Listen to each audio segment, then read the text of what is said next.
बच्चा था जिसका नाम था सुशील। उसका नाम तो सुशील था लेकिन उसकी हरकतें बिल्कुल भी सुशील नहीं थी। वो 10th क्लास की शुरुआत में ही कुछ गलत एक्टिविटीज में घुस गया था और उन गलत एक्टिविटीज में घुसने की वजह से वो साइंस की एक्टिविटीज नहीं कर पाया। और एक्टिविटीज में आप सबको पता है 5 से लेकर 7 नंबर 8 नंबर के सवाल जरूर बनते हैं। फिर उसके जीवन में आया साइंस एंड फन एजुकेशन और साइंस एंड फन एजुकेशन में आई ये वाली वीडियो जिसमें उसको एक पूरी वीडियो के अंदर प्यारी सी वीडियो के अंदर साइंस की सारी इंपॉर्टेंट एक्टिविटीज, इंपॉर्टेंट ही नहीं सारी एक्टिविटीज मिल गई। साथ ही साथ उस वीडियो में उसको यह भी मिला कि उन एक्टिविटीज के ऊपर एग्जाम में सवाल कौन से आते हैं। लो जी, और सुशील का जीवन जो है वो बेहतर हो गया और उसके जीवन में जो एक्टिविटीज की प्रॉब्लम चल रही थी वो उस वीडियो से सॉल्व हो गई, जो कि आपकी भी होने वाली है आज इस वीडियो से।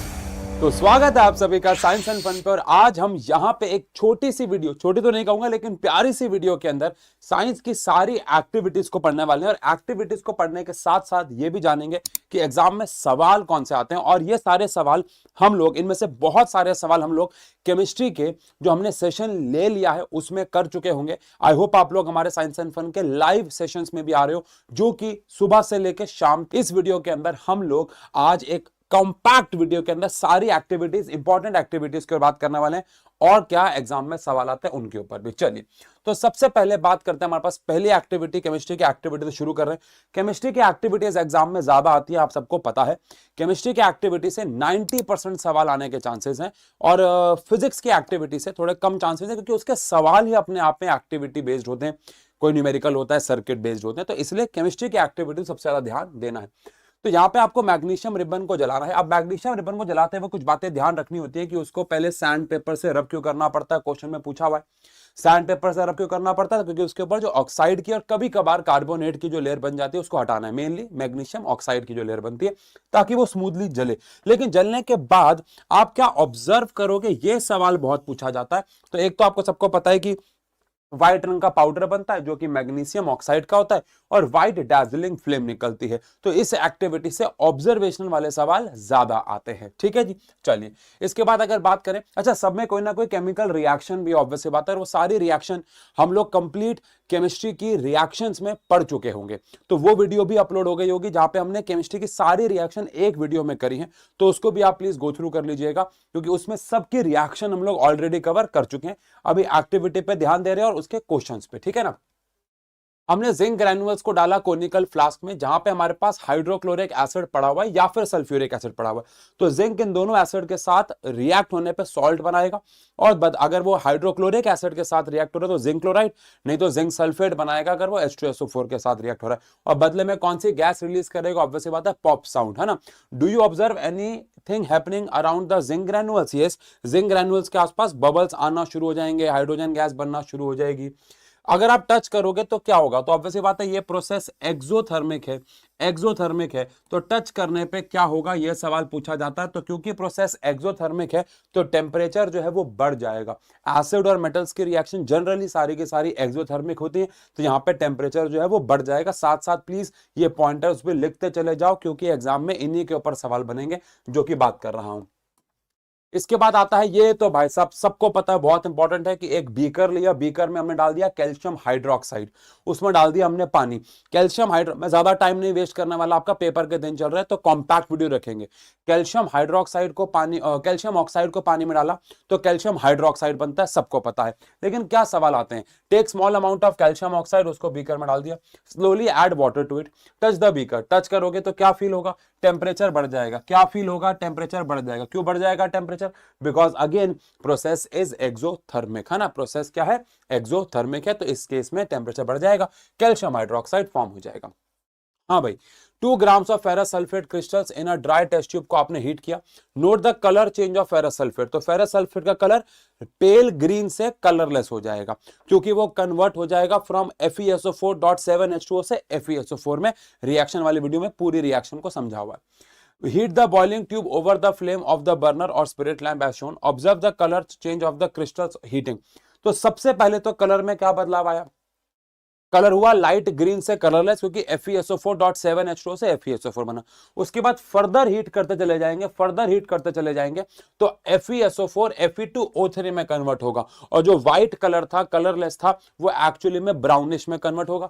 और लड़की जो ये गैस स्मेल कर रही है उसकी स्मेल कैसी होगी, तो आंसर है पंजेंट स्मेल होगी, क्योंकि वहां पे उसको SO2 और SO3 गैस सूंघने को मिलने वाली है, जिसकी पंजेंट स्मेल यानी कि नाक में चुभने वाली स्मेल होती है। डन हो गया। इसके बाद अगेन यहाँ पे लेड नाइट्रेट को हीट करने वाली एक्टिविटी है, बहुत इंपॉर्टेंट है। रिएक्शंस में पढ़ा है कि लेड नाइट्रेट हीट होने में बनाता है लेड ऑक्साइड। क्या बनाता है? Lead oxide. बदले में बनाता है NO2 गैस और बनाता है O2 गैस। NO2 गैस की पहचान क्या है? वो ब्राउन कलर की गैस होती है। तो यहां से आपको एक ब्राउन कलर की गैस रिलीज होती हुई मिलेगी, जो कि कौन सी गैस होगी? नाइट्रोजन डाइऑक्साइड यानी कि NO2। देखो क्या है, 2 ग्राम आपने क्या ले लिया, इसके अंदर लेड नाइट्रेट का पाउडर ले लिया और आपने उसे हीट किया। Hold the boiling tube with pair of tongs and heat it over a flame as shown. What do you observe? आप क्या ऑब्जर्व करोगे भाई? आप क्या ऑब्जर्व करोगे? तो मैं तो ये ऑब्जर्व करूंगा कि उसके ऊपर से NO2 की गैस निकलेगी और जो लेड नाइट्रेट था वो लेड ऑक्साइड में कन्वर्ट होगा और कलर उसका येलोइश हो जाएगा, है ना भाई। Note down the change if any. क्या क्या चेंज आएंगे? ब्राउन रंग की गैस मिलेगी, white lead nitrate will convert into yellow lead oxide. ठीक है जी, चलो आप इसके बाद 2 ग्राम सिल्वर क्लोराइड को, जो कि फोटो सेंसिटिव होता है यानी लाइट के पड़ने पे टूट जाता है, आपने 2 ग्राम सिल्वर क्लोराइड को धूप में रखा तो सनलाइट आएगी, फोटो डिकम्पोजिशन होगा, सिल्वर अलग हो जाएगा और क्लोरीन अलग। रिएक्शंस में पढ़ चुके हैं, AgCl विल गिव Ag अलग एंड Cl2 अलग। Place the china dish in the sunlight for some time. Observe the color of the silver chloride after some time. तो भैया कलर में ऑब्वियसली पता है सिल्वर फॉर्म होगा, सिल्वर फॉर्म होगा और क्लोरीन गैस निकल जाएगी। तो जो फाइनल रिजल्ट होगा सॉल्यूशन का टूटने के बाद वो क्या होगा? सिल्वर। मतलब सॉल्यूशन का तो नहीं लेकिन प्रोडक्ट का, वो होगा सिल्वर, क्योंकि Ag will be produced. Ag will be produced, मैंने अंग्रेजी सही बोली है, सिल्वर बनेगा और बदले में क्लोरीन गैस जो है वो बाहर निकल जाएगी। डन है। बहुत सिंपल एक्टिविटीज है और इनमें से बहुत सारी एक्टिविटीज क्वेश्चन के माध्यम से हम पढ़ चुके हैं। यहाँ पे क्या है देखो, take 3 iron nails and clean them with sand paper. Again वो ऑक्साइड के लेयर को हटाने के लिए। तो यहाँ पे भी कभी कभार सवाल पूछते हैं, सिर्फ मैग्नीशियम रिबन से ही नहीं पूछते हैं, आयरन की नेल्स को क्यों सैंड पेपर से रब किया जाता है, यह सवाल भी पूछा जाता है। Take 2 test tubes marked as A and B. In each test tube, take 10 ml of copper sulfate. ठीक है। Tie 2 iron nails with thread and immerse them carefully in copper sulfate solution in test tube B for about 20 minutes. And keep 1 iron nail aside for comparison. After 2 minutes, take out the iron nails from the copper sulfate solution. Compare the intensity of the blue color of the copper sulfate in the test tube A and B. तो जिसमें भी आपने iron nails को डाला है उसमें जो colour है ब्लू का वो ऑब्वियस सी बात है फेड हो गया होगा लाइट ग्रीन में, क्योंकि कॉपर सल्फेट रिएक्ट हो रहा है आयरन के साथ टू फॉर्म आयरन सल्फेट।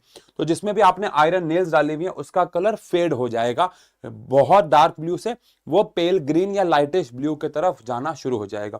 अब आपको नेल्स को भी कंपेयर करना है, तो जो नेल्स आपने कॉपर सल्फेट में डुबाई थी वो थोड़ा सा कॉपर की लेयर बनने की वजह थोड़ा सा ब्राउनिश हो जाएंगी, लेकिन जो आयरन नेल बाहर पड़ी हुई थी वो नॉर्मल ग्रेश सिल्वर ग्रेश आपको अपीयर होने वाली है। तो ये ऑब्जर्वेशनल बेस्ड क्वेश्चन एक्टिविटी से आते हैं, ये इंपॉर्टेंट है। तो जो भी हमने अभी तक केमिस्ट्री के लेक्चर्स लिए हैं इन पेपरों के दिनों में, एक ले लिया और आगे 200 MCQ वाला जो लेक्चर बाकी है, उन सब के अंदर हम लोग एक्टिविटी बेस्ड क्वेश्चन ऑलरेडी वहां पर डालेंगे ही, और कुछ आपको केमिस्ट्री के सेक्शन में करवा भी दिए हैं। यहाँ पे हम बस एक्टिविटीज को जल्द से जल्द रिवाइज करने आए हैं। 3 ml sodium sulphate solution in a test tube लिया, सोडियम सल्फेट लिया एंड आपने क्या किया 3 ml बेरियम क्लोराइड डाला। तो sodium sulphate barium chloride, double displacement reaction होगी, sodium chloride and barium sulphate बनेगा और बेरियम सल्फेट का क्या होगा? प्रेसिपिटेट होगा। तो व्हाट डू यू ऑब्जर्व? क्या ऑब्जर्व करेंगे कि व्हाइट रंग का प्रेसिपिटेट फॉर्म हो जाएगा जो कि बेरियम सल्फेट का होगा और वो व्हाइट प्रेसिपिटेट ऑब्वियसली बात है नीचे बैठ जाएगा। आई होप आप साथ साथ लिख रहे हो बेटा, प्लीज पेपर के दिन है, मैं लिख के यहाँ पे देर नहीं लगाना चाहता, टाइम नहीं वेस्ट करना चाहता आपका। जिसको पता ही है वो नहीं लिख रहा, जिसको पता है वो साथ साथ लिखता जा रहा है। रिएक्शन क्या होगी? Na2SO4 BaCl2, NaCl BaSO4 और BaSO4 आपको ऑफ व्हाइट रंग का प्रेसिपिटेट मिल जाएगा जो नीचे बैठ जाएगा। तो क्या ऑब्जर्व किया? Precipitate will form with settle down और प्रेसिपिटेट का कलर क्या होगा? व्हाइट कलर होगा। ठीक है, आपको चाइना डिश में कॉपर पाउडर लेना है। एनसीईआरटी का सवाल है, कॉपर जो कि ब्राउनिश कलर का होता है, हीट करने पे जो कि केमिकल रिएक्शन में पड़ा कॉपर ऑक्साइड बनाता है और वो ब्लैक कलर का हो जाता है। कौन से कलर का? ब्लैक कलर का। तो क्या ऑब्जर्व करेंगे, तो जो ब्राउन कलर है कॉपर का वो ब्लैक कलर के कॉपर ऑक्साइड में कन्वर्ट हो जाएगा। Cu plus O2 give CuO, तो ब्लैक कलर में कन्वर्ट हो जाएगा फ्रॉम ब्राउन। ठीक है जी, आ जाओ भैया आ जाओ। इसके बाद क्या कह रहे हैं, दिस एक्टिविटी नीड्स, अच्छा इसमें टीचर का असिस्टेंट चाहिए होगा, ये हम क्यों पढ़ रहे हैं। ठीक है ठीक है ठीक है, क्या किया होगा भैया, 5, इसमें एक ये सवाल काफी इंपॉर्टेंट है नीचे वाला। 5 ml सल्फ्यूरिक एसिड आपने लिया और उसमें जिंक डाला, तो it will form zinc sulphate and hydrogen gas बनाएगा। सोप बबल से हाइड्रोजन गैस के बबल्स बनेंगे और वो हवा में उड़ते हैं बिकॉज बहुत हल्की होती है हाइड्रोजन, और पॉप साउंड यहाँ पे क्रिएट होगी। What do you observe on the surface of zinc granules, again उसके ऊपर आपको बबल्स आते हुए नजर आएंगे।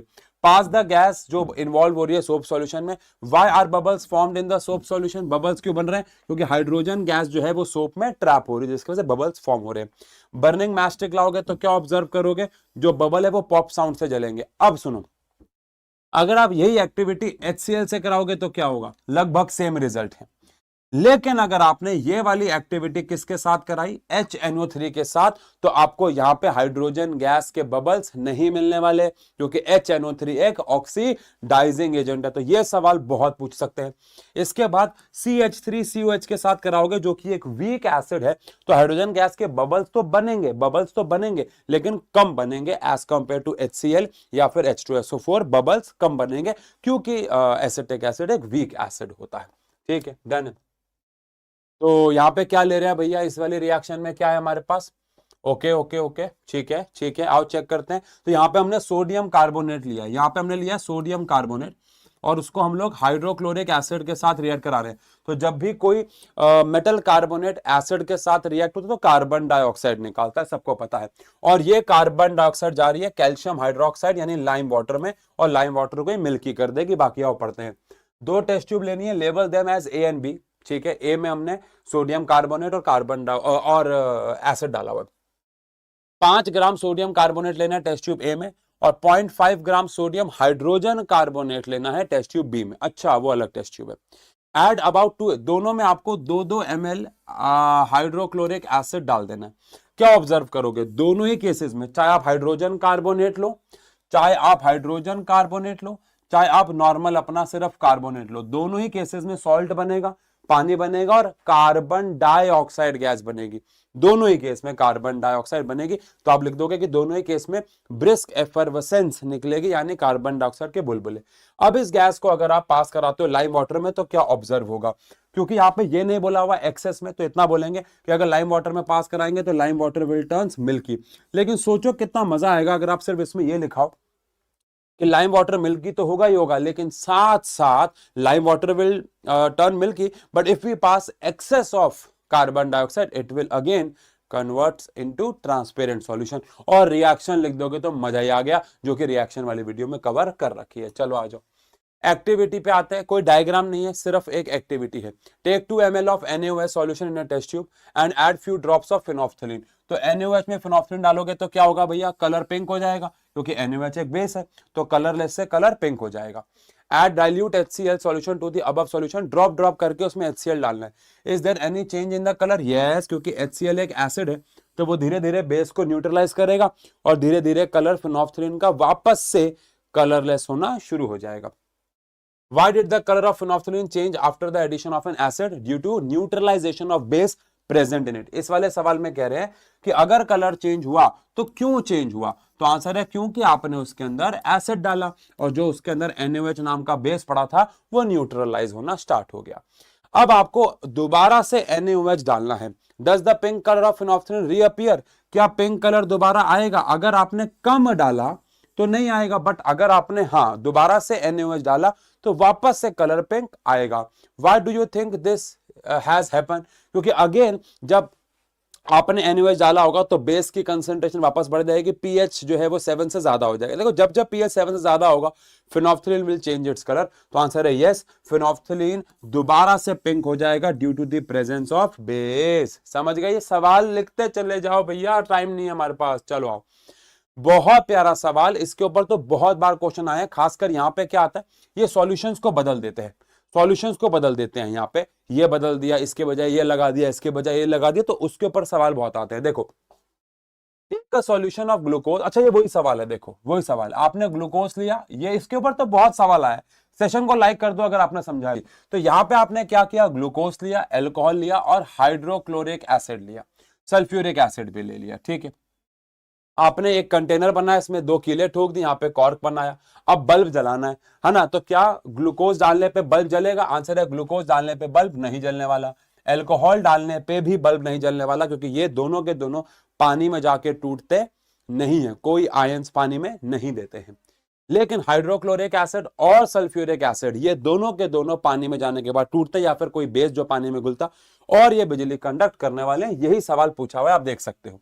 ठीक है, क्या सवाल है? देखो, सबसे पहला सवाल, अगर आप यही काम करोगे HCl के साथ, फिर आप ये करोगे सल्फ्यूरिक एसिड के साथ, तो क्या ऑब्जर्व करोगे? बल्ब जलेगा। बट अगर ये काम आपने ग्लूकोज या अल्कोहल के साथ किया तो क्या होगा? तो आंसर है bulb will not glow, because ये दोनों पानी में जाके आयंस नहीं देंगे। क्या बल्ब हर केस में ग्लो हुआ? आंसर है नहीं, सिर्फ और सिर्फ ग्लो हुआ कहां पे? HCl और सल्फ्यूरिक एसिड यानी H2SO4 के केस में। डन है, पक्की बात है। चलो आओ, ठीक है भाई, तो नेक्स्ट एक्टिविटी पे आते हैं। नेक्स्ट एक्टिविटी बहुत ज्यादा इंपॉर्टेंट, जिसमें हमने क्या किया, NaCl। अब ये बहुत सारे बच्चों को रिएक्शंस पता भी नहीं है, तो इस वाली रिएक्शन को हम लोग यहाँ पे एक बार लिख भी लेते हैं, क्योंकि ये रिएक्शन ही अपने आप में कई बच्चों को पता नहीं होती है। जिसमें हमने क्या किया है, NaCl लिया है ना भाई, ब्लैक कलर से ब्लैक पे लिख रहा हूं, वाह भाई वाह, NaCl ले लिया है, और NaCl के अंदर हमने यहाँ पे डाल दिया है सल्फ्यूरिक एसिड यानी कि H2SO4। अब NaCl और सल्फ्यूरिक एसिड आपस में रिएक्ट होकर एक प्रकार से डबल डिस्प्लेसमेंट रिएक्शन करते हैं। यहाँ पे आपको मिलता है Na2SO4 और प्लस में मिलता है HCl, यानी कि यहाँ पे आपने क्या किया, अगर हम हाइलाइटर वापस से ले ले, हाइलाइटर ग्रीन कलर, हाँ, तो हमने क्या किया, हमने बेसिकली कंसंट्रेटेड सल्फ्यूरिक एसिड को डाला है NaCl के अंदर। अब जैसे इन दोनों को हम लोग डालेंगे और इसमें H2SO4 में पानी होगा अपने आप में, तो ये रिएक्ट होगा, रिएक्ट होके HCl गैस बनाएगा। लेकिन सबसे इंटरेस्टिंग बात ये कि यहाँ पे एक गार्ड ट्यूब होती है जिसके अंदर हमने कैल्शियम क्लोराइड लिया होता है। एग्जाम में बहुत बार सवाल पूछा गया कि कैल्शियम क्लोराइड का यहाँ पे काम क्या होता है, प्लीज कहीं पे लिख लेना। कैल्शियम क्लोराइड का यहाँ पे काम होता है मॉइस्चर को एब्जॉर्ब करना। तो यहां से जो भी HCl निकल रहा है, यहां पे कहीं पे गार्ड ट्यूब लगा दो जो मॉइस्चर को एब्जॉर्ब कर लेगा, यानी जो यहां से बाहर निकलेगा वो सिर्फ और सिर्फ प्योर HCl गैस होगी, उसमें कोई मॉइस्चर नहीं होगा, जिसकी वजह से HCl गैस आएगी यहां। अब सवाल शुरू होता है इसके आगे, हमने क्या किया, एक बार उसके ऊपर ड्राई लिटमस पेपर को रखा, एक बार हमने उसके ऊपर ड्राई लिटमस पेपर को रखा और एक बार वेट लिटमस पेपर को रखा ब्लू। ऑब्वियसली बात है HCl है तो ये ब्लू को रेड में कन्वर्ट करना चाहेगा, लेकिन क्या ये ड्राई लिटमस पेपर के कलर को बदल पाएगा? आंसर है नहीं, क्योंकि HCl ड्राई है और लिटमस पेपर भी ड्राई है। तो एसिडिक बिहेवियर शो करने के लिए पानी होना बहुत जरूरी है, जो कि यहाँ पे नहीं है। लेकिन अगर HCl सॉल्यूशन हुआ, यानी कि अगर लिटमस पेपर गीला हुआ, तो HCl एसिड, HCl गैस जो है वो एसिड में कन्वर्ट हो जाएगी, बिकॉज पानी मिल जाएगा और ब्लू लिटमस रेड हो जाएगा। तो ये सवाल बहुत एग्जाम में पूछा गया है, ठीक है ना।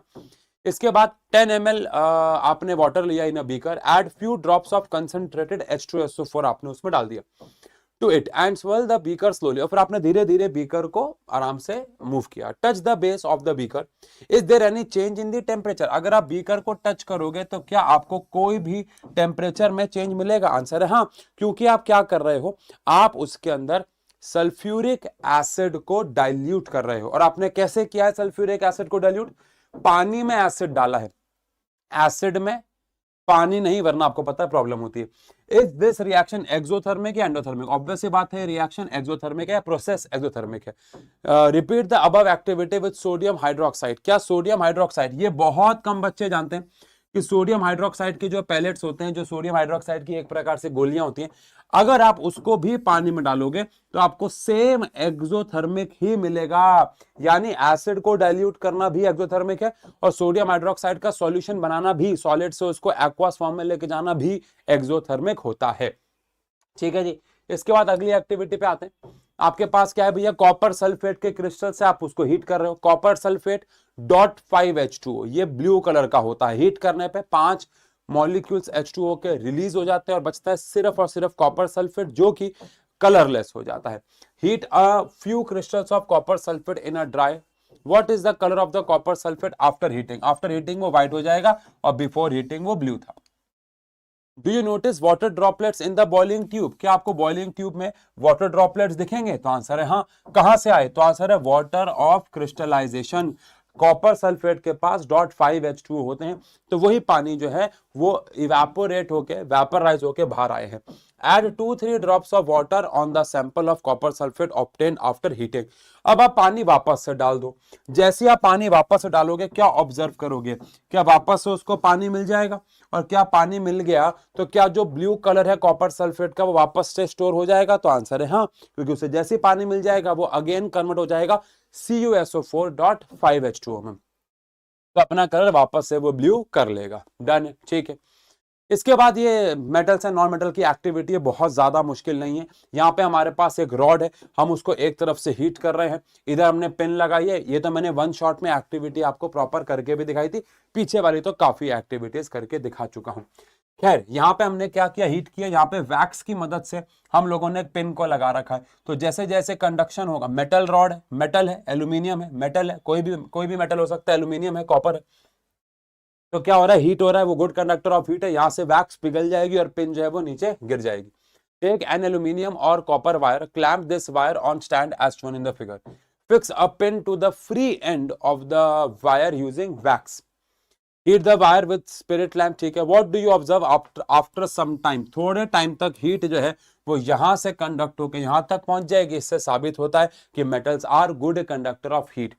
Note your observation, does the metal wire melt? क्या मेटल की वायर मेल्ट करेगी? तो आंसर है नहीं, क्योंकि मेटल का मेल्टिंग पॉइंट बहुत ज्यादा हाई है, जिसकी वजह से वो मेल्ट करने वाला नहीं है। ठीक है ना भाई, बट हाँ वैक्स मेल्ट हो जाएगी और वहां से जो पिन है वो नीचे गिर जाएगी।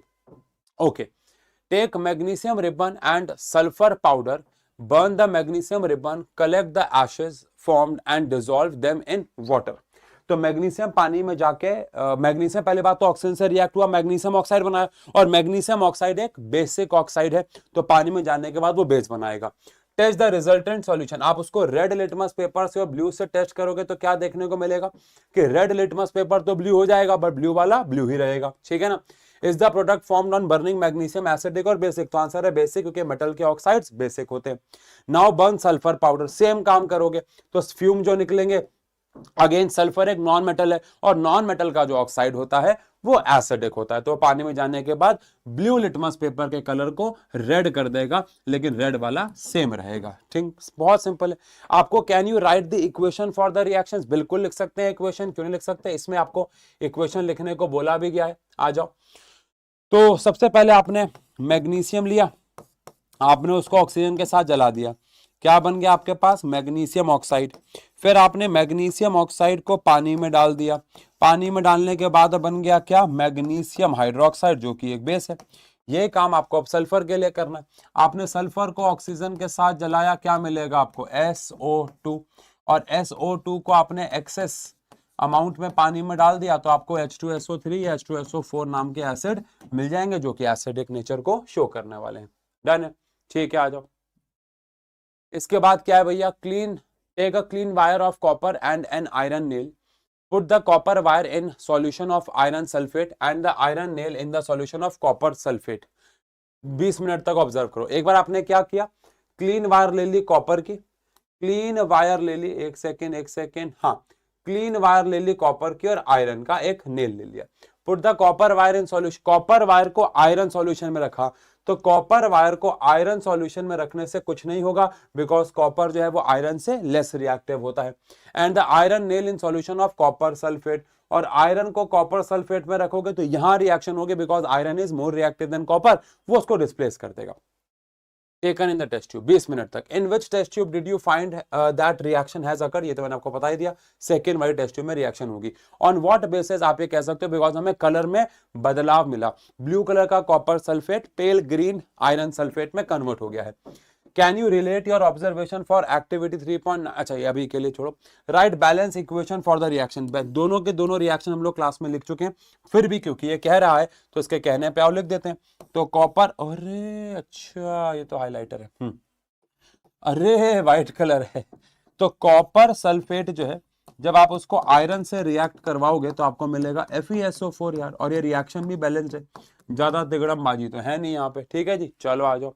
इसके बाद अगर हम लोग बात करें what type of reaction is this, कौन सी रिएक्शन है ये, तो ऑब्वियसली बात है ये डिस्प्लेसमेंट रिएक्शन है, आयरन ने कॉपर को डिस्प्लेस कर दिया है। ठीक है, रस्टिंग ऑफ आयरन की रिएक्शन है, बहुत सिंपल है, इसके ऊपर मैंने शॉर्ट भी डाल रखा है, बहुत वायरल भी हुआ था। आपने पानी ले लिया, आयरन ने ले लिया, हवा ले लिया, आपने पानी ले लिया, उसमें ऑयल की एक लेयर लगा दी। अब ऑयल की लेयर ऑक्सीजन को अंदर जाने देगी नहीं। यहाँ पे आपने ड्राई एयर लिया, क्यों, क्योंकि यहाँ पे आपने लिया हुआ है एनहाइड्रस कैल्शियम क्लोराइड, जो कि पीछे बताया था अभी, कैल्शियम क्लोराइड क्या करता है, मॉइस्चर को एब्जॉर्ब करता है।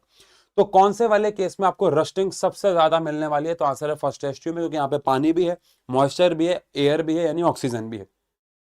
लेकिन यहाँ पे पानी तो है, लेकिन यहाँ पे ऑक्सीजन नहीं है।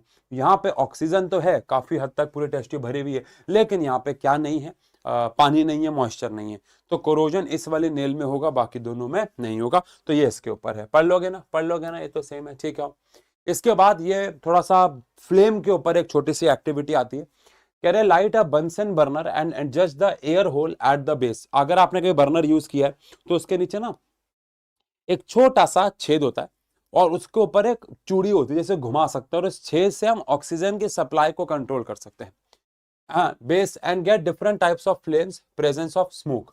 When do you get a yellow सूती फ्लेम। अब येलो सूती फ्लेम कब मिलेगी, जब आप उस छेद को ब्लॉक कर दोगे। अगर आपने उस छेद को ब्लॉक कर दिया, आपने उस छेद को बंद कर दिया, तो ऑक्सीजन की सप्लाई जो है वो कम हो जाती है, और ऑक्सीजन की सप्लाई कम होने की वजह से फ्लेम येलोइश यानी सूती फ्लेम हो जाती है। लेकिन वहीं पे अगर आपने उसको पूरा ओपन कर दिया, उस छेद को पूरा खोल दिया, तो अच्छे से ऑक्सीजन जा पाएगा, अच्छे से ऑक्सीजन जाएगा तो फ्लेम येलो से ब्लू हो जाएगी, बिकॉज सारे कार्बन जलेंगे और नॉन सूती फ्लेम भी हो जाएगी। ठीक है, हाँ जी। इसके बाद आपके पास इथेनॉल है, 3 ml आपने इथेनॉल लिया और उसके अंदर आपने क्या डाला भैया, अल्कलाइन पोटेशियम परमैंगनेट यानी KMnO4। सबसे इंपॉर्टेंट रिएक्शंस में से एक ऑक्सीडेशन ऑफ इथेनॉल है। तो जब हम 3 ml में 5%, अगर आप ये याद कर सको कितना मजा आएगा। सोचो आप रिएक्शन लिख रहे हो ऑक्सीडेशन ऑफ एल्कोहल, और वहां पे अगर आप ये लिख के आते हो कि भैया 5% एल्कलाइन KMnO4 डलता है, तो कितना मजा आएगा, क्योंकि टीचर कहेगा अरे वाह भाई वाह, इसको तो डीप में डेप्थ में पता है। Does the color of potassium permanganate persist when it is added initially? Why does the color of potassium permanganate not disappear when excess is added? Obviously बात है, KMnO4 जो है वो ऑक्सीडाइज कर रहा है, रिएक्ट हो रहा है, कैटलिस्ट नहीं है KMnO4। KMnO4 एक ऑक्सीडाइजिंग एजेंट है, वो ऑक्सीडाइज करता है और अपनी खुद की रिडक्शन करता है, तो कलर तो चेंज होता ही है, और वो अल्कोहल को किस में कन्वर्ट कर देता है, कार्बोक्सिलिक में। लेकिन अगर आप KMnO4 को बहुत ज्यादा डाल दोगे, तो ऑब्वियसली बात है ज्यादा डाल दिया तो वो अनरिएक्टिव रह जाएगा, अनरिएक्टिव रह जाएगा तो कलर जो है सॉल्यूशन का वो ब्लू पर्पल, इसका वैसे कलर पर्पल होता है, बट बहुत ज्यादा डार्क पर्पल होता है, जो कहीं ना कहीं वायलेट वाली अपीयरेंस भी देता है। ठीक है, तो यहां पे तो आपको पता है इथेनोइक एसिड जो है वो बन जाएगा। ठीक है, ठीक है, ठीक है। टीचर्स डेमोन्स्ट्रेशन है, drop a small piece of sodium about the size of a couple grains of rice into ethanol. कह रहे हैं आपको अल्कोहल के अंदर बहुत छोटा सा सोडियम डालना है, ये बच्चे को नहीं करना। क्या ऑब्जर्व करोगे, तो आंसर है मैंने तो भाई साहब पूरी 1 लीटर बॉटल के अंदर इतना बड़ा सोडियम डाल दिया, जो कि अच्छी बात नहीं है करना, बट आपके लिए एक्सपेरिमेंट के लिए किया था, साइंस एंड फन, जहां पे मैं एक्सपेरिमेंट के शॉर्ट्स डालता हूँ। तो आंसर है धमाका होता है। तो आप छोटा डालोगे तो सबसे पहले उसमें आग लगेगी, क्योंकि अल्कोहल के साथ सोडियम रिएक्ट होकर हाइड्रोजन गैस बनाता है और रिएक्शन एक्सोथर्मिक होती है, और फिर इवेंचुअली वो धमाके में कन्वर्ट होता है, जो कि नहीं करना चाहिए। How will you test the gas evolve, जो गैस निकल रही है उससे क्या आपको समझ में आएगा, तो आंसर है पॉप साउंड टेस्ट करेंगे हम, है ना। पॉप साउंड जो है, जो शुरुआत में गैस निकल रही होगी, ऑब्वियसली बात है वो हाइड्रोजन होगी, और उस हाइड्रोजन में पॉप साउंड की आवाज आएगी। तो ये एक अच्छी एक्टिविटी हो सकती है हमारे लिए। ठीक है जी, डन है जी। चलो आप, ये क्या है भैया, हाँ ये तो कर लिया हमने, ये तो एक्टिविटी कर ली हमने, है ना, बस कुछ और है इसमें। कह रहे हैं ये तो वही वाली एक्टिविटी जो 2.5 में चैप्टर 2 में की थी हमने। Take a spatula full of sodium carbonate in the test tube and add 2 ml of ethanoic acid. अच्छा, इस बार हम लोगों ने सेम सेटअप लिया है, बस इस बार फर्क ये है कि हमने इथेनोइक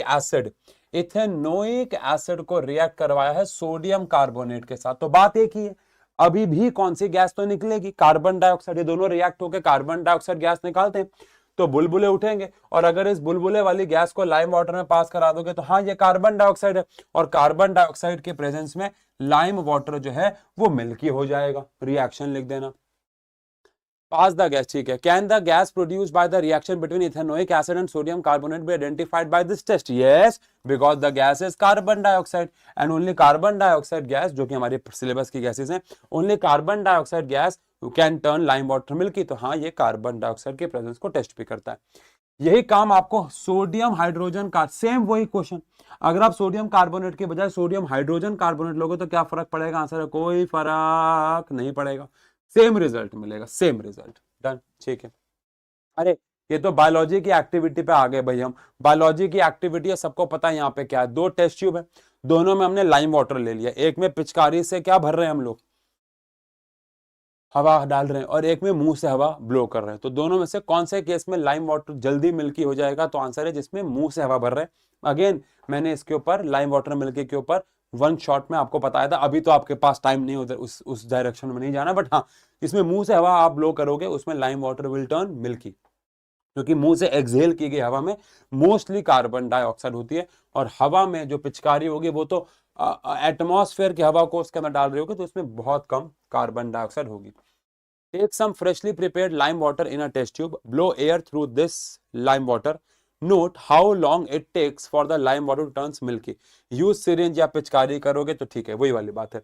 तो क्या लिखा हुआ है? Note how long it takes for the lime water. तो इस वाले में लाइम वाटर बहुत ज्यादा लेट जाके मिल्की होगा, हो सकता है हो भी ना, लेकिन इस वाले में जल्दी हो जाएगा बिकॉज आपके मुंह में कार्बन डाइऑक्साइड ज्यादा रिलीज होती है।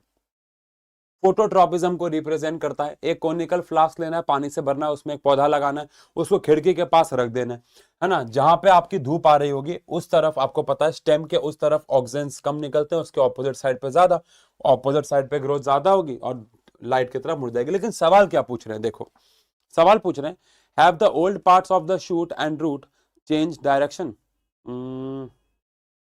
तो आंसर है रूट के डायरेक्शन में तो ऐसा चेंज नहीं आएगा, बस हाँ रूट थोड़ी सी ऑपोजिट है, क्योंकि रूट जो है वो लाइट से अवे भागती है, तो थोड़ा सा ऑपोजिट जाएगी, क्योंकि आपने फ्लास्क लिया है, थोड़ा सा ऑब्जर्व होगा। लेकिन शूट के पार्ट में तो बहुत ज्यादा आपको ऑब्जर्वेशन मिलेगी, वो लाइट के तरफ बेंड हो जाएगा। हाँ लेकिन आपको ये 3 से लेकर 4 दिन, कभी कभार उससे भी ज्यादा देखने को, उससे भी ज्यादा समय के बाद देखने को मिलता है। Are there difference in the direction of the new growth? हाँ बिल्कुल, नई वाली जो पुराने वाले पार्ट्स हैं लगभग उनकी डायरेक्शन में थोड़ा बहुत बदलाव आएगा, लेकिन जो नए वाले पार्ट्स हैं उनकी सारी की सारी ग्रोथ जो होने वाली है वो कहां पे होने वाली है? लाइट की तरफ। तो हाँ पुराने वाले ग्रोथ, क्योंकि कंपैरेटिव शब्द है, मैंने नीचे वाला बाद में पढ़ा, ऊपर वाला पहले पढ़ लिया था, तो सिर्फ ऊपर वाले का आंसर होता है कि थोड़ा बहुत चेंज, लेकिन नीचे वाले से कंपेयर किया है तो ओल्ड पार्ट्स में एज सच कोई चेंजेस नहीं आएगा, लेकिन न्यू पार्ट जो ग्रो करेंगे वो लाइट की तरफ करेंगे। मैं शूट की बात कर रहा हूं। इससे क्या साबित होता है? इससे साबित होता है कि जो स्टेम है यानी कि जो शूट वाला पार्ट है वो पॉजिटिव फोटोट्रॉपिज्म करता है और लाइट की तरफ ग्रो करता है। ठीक है, आ जाओ। इसके बाद अ लार्ज शाइनी स्पून लेना है आपको, चमकने वाला स्पून, स्पून तो चमकने वाला ही होता है मतलब चम्मच लेना है, और आप क्या ऑब्जर्व, अरे ये तो बच्चों वाला सवाल है।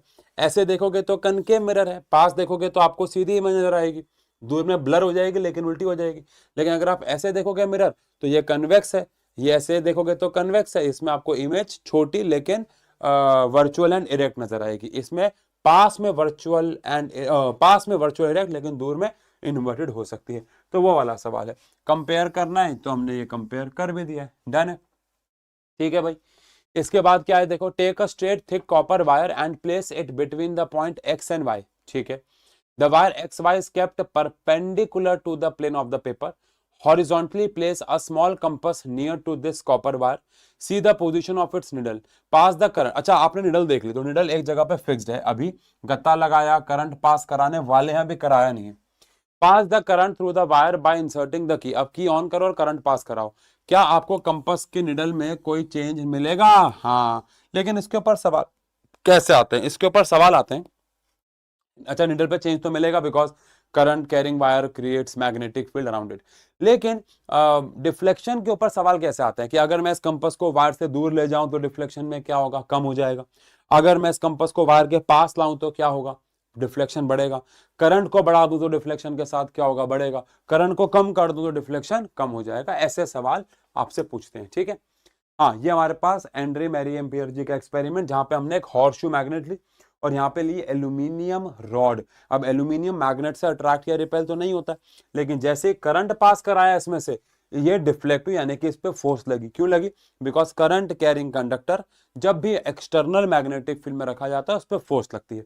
लेकिन सवाल कैसे पूछ सकते हैं, सवाल पूछा गया कि now pass current through the aluminium foil. जैसे आप एल्यूमिनियम फॉइल कह रहे हो, एल्यूमिनियम रॉड में जैसे करंट पास कराओगे क्या ऑब्जर्व होगा, तो आंसर है उसके ऊपर फोर्स लगेगी। It is observe that the rod is displaced towards the left and you will notice that the rod gets displace. यानी इन्होंने आपको एक नॉलेज दे दी है कि अगर आपने करंट पास कराया तो रॉड लेफ्ट डायरेक्शन पे उस पर फोर्स लगेगी। लेकिन अगर आपने अब करंट की डायरेक्शन को रिवर्स कर दिया, अगर करंट की डायरेक्शन को आपने रिवर्स कर दिया, अगर करंट की डायरेक्शन को रिवर्स कर दिया तो फोर्स की डायरेक्शन उल्टी हो जाएगी। यानी अगर पहले फोर्स लेफ्ट में लग रही थी तो अब फोर्स राइट में लगना शुरू हो जाएगी। ऐसा क्यों हुआ, तो आंसर है जब भी करंट कैरिंग कंडक्टर को हम मैग्नेटिक फील्ड में रखते हैं तो उसके ऊपर एक फोर्स एक्सपीरियंस होती है, उसके ऊपर एक फोर्स एक्सपीरियंस होती है। डन है, ठीक है। Find out the sewage in your locality is treated. There are some mechanism in place to ensure that local water bodies are not polluted by untreated sewage. Find out how the local industries in your locality. मुझे लगता है ये वाली activity हमें नहीं करनी चाहिए, ये वाली activity is not that important, खामखा आपका टाइम वेस्ट होगा, तो इस एक्टिविटी को हम यहाँ से हटा देते हैं, ठीक है। यह किसी काम की एक्टिविटी नहीं है फिलहाल। हाँ, अब हमारे पास कुल मिला के 2 या 3 एक्टिविटी बची हैं बेटा, जो सबसे ज्यादा इंपॉर्टेंट एक्टिविटीज है। अच्छा ध्यान रखना, इन एक्टिविटीज के अंदर मैंने वो वाली एक्टिविटीज इंक्लूड नहीं की जिनको हमने क्वेश्चन के फॉर्म में ऑलरेडी कर लिया है, वो भी बहुत डिटेल में। जैसे कि अगर एक कनकेव की फोकल लेंथ निकालनी हो तो कैसे निकालते हैं, इनफाइनाइट के ऑब्जेक्ट को लेते हैं, लाइट कन्वर्ट करते हैं, मल्टीपल टाइम्स उसको पढ़ रखा है हमने, है ना, ठीक है। तो ये हमारे पास एक प्रिज्म है, प्रिज्म के अंदर यहां से लाइट गई, बेंड हो गई टूवर्ड, ये भी देखा जाए तो बहुत बार कर रखा है, बट इसके ऊपर काफी सवाल पूछे जाते हैं। उससे पहले यहाँ पे कुछ चीजें मार्क करके आपको मैं याद दिलाऊं, ये एंगल ऑफ इंसिडेंस होता है, ये हमारे पास एंगल ऑफ इंसिडेंस होता है, ये हमारे पास एंगल ऑफ रिफ्रैक्शन, ये एंगल ऑफ इंसिडेंस यहाँ का, ये एंगल ऑफ एमर्जेंट और ये एंगल ऑफ डेविएशन, और इसको बोलते हैं एंगल ऑफ प्रिज्म, है ना भाई। ये हमने फिजिक्स के लेक्चर में भी डिटेल में पढ़ा हुआ है, ठीक है, ठीक है। सवाल क्या है, सवाल क्या पूछ रहे हैं, सवाल क्या पूछ रहे हैं, बस मार्क करना है, सवाल तो कुछ पूछ ही नहीं रहे। आपको पता है सवाल कैसे आते हैं, 4 डायग्राम बोले होते हैं, बताते हैं कि इसमें लेबलिंग सही है या लेबलिंग सही, एक डायग्राम होता है उसमें लेबलिंग दे रखी होती है और पूछते हैं इसमें से कहाँ पे एंगल ऑफ इंसिडेंस है, कहाँ पे एंगल ऑफ रिफ्रैक्शन है, इमर्जेंस, वो वाले सवाल हमारे एग्जाम में आते हैं, ठीक है। ये डायग्राम मैं ले आया था, बट यहाँ पे आपको कभी कभार डायग्राम बनाने के लिए बोलते हैं, तो आपको एक बार मैग्नेट लेनी है, उसके ऊपर आपको एक पेपर रखना है, अब आपको उसके ऊपर आयरन फिलिंग्स को छिड़कना है। तो जहां पे आयरन फिलिंग्स आएंगी आपसे पूछेंगे, इसमें सवाल बड़ा पूछते हैं कि आयरन फिलिंग्स सबसे ज्यादा कहां मिलेंगी, तो आंसर है पोल्स की तरफ, क्योंकि पोल्स पे मैग्नेटिक फील्ड सबसे ज्यादा होती है। व्हाट डू यू ऑब्जर्व, तो आंसर है आयरन फिलिंग्स उसके आसपास इकट्ठी होंगी, पोल्स पे सबसे ज्यादा होंगी और बीच में थोड़ी सी कम हो जाएंगी, बिकॉज मैग्नेटिक फील्ड वहां पे कमजोर होती है। ये हमारे पास आ गया सर्कुलर लूप कैरिंग करंट, इसमें भी यही करना है, गत्ता पास कराना है, उस पर आयरन फिलिंग्स डालनी है। आयरन फिलिंग डालने के बाद क्या देखोगे कि आयरन फिलिंग्स वहां पे सर्कुलर लूप फॉर्म में, जैसे यहाँ पे कैसे आई, यहाँ पे तो एक सोलेनॉइड फॉर्म में आई, जैसे सोलेनॉइड की मैग्नेटिक फील्ड होती थी, वहां पे कैसे आएंगी, सर्कुलर लूप में आ जाएंगे और धीरे धीरे वो सर्कुलर लूप्स बड़े होते चले जाएंगे और सेंटर तक आते आते आयरन फिलिंग स्ट्रेट लाइन में आपको ऑब्जर्व होंगी। अगेन सवाल यहाँ पे कुछ पूछा हुआ नहीं है। तो यहां पे हम लोगों ने बच्चों एक वीडियो के अंदर, एक छोटी सी वीडियो के अंदर हम लोगों ने सारे के सारे एक्टिविटीज को खत्म कर लिया है।